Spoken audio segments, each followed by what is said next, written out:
Біз бір шаңырақта тату тәтті тұрып жатқан ене келіндерді жақсы білеміз.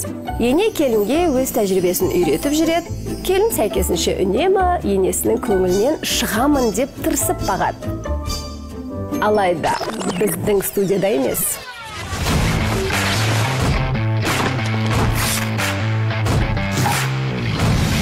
Себебі бұнда келген келіндер бар жауапкершілікті өз мойнына алады.